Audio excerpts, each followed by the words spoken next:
নমস্কার বন্ধুরা, আমি কল্পনা প্রতিদিনের মতো চলে এসেছি দেখো একটি ব্লগ নিয়ে। আজকে কিন্তু এখনও দেখো, আজকে শুক্রবার, জয় সন্তোষী মা, নিরামিষ।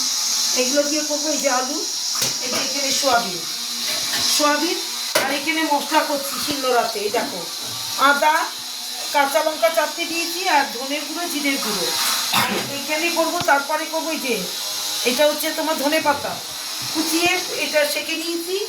এটা এটা করবো এই যে এটা দিয়ে, এই যে কালো জিরা কাঁচা লঙ্কা দিয়ে সেটা করবো, তোমার ধনে পাতাটা বাটবো।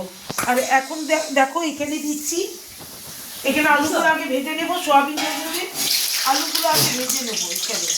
হ্যাঁ, আলুগুলো ভাজছি, তারপরে সোয়াবিন রান্না করবো এই যে আদা জিরা বাটা দিয়ে। আর এখানে হচ্ছে গরম গরম আলু ভাজা, এখানে আলু ভাজা হচ্ছে গোল গোল করে। আর এখানে হচ্ছে সোয়াবিনের আলু ভাজা। এই আলুগুলো ভাজা হলে নামিয়ে তারপরে মশলা দিয়ে তারপরে ইসে করবো, তোমার রান্না করবো এখানে। আর এখানে করে নিচ্ছি দেখো, এখানে দেখো চলে আয়, এখানে এখানে করেছি দেখো এই যে ডাল, মুগ ডাল, সাদা জিরে মানে গোটা জিরে, শুকনো লঙ্কা, তেজপাতা আর আদা কুড়িয়ে দিয়েছি সোমবারে।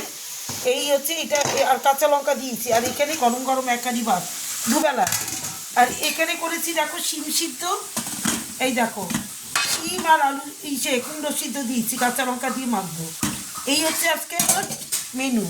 তাহলে তোমরা নিশ্চয়ই তোমরাও সবাই খাও, এইসব খাবার সবাই খায়। আর যেহেতু শুক্রবার সেদ্ধ করাই খায় বেশি।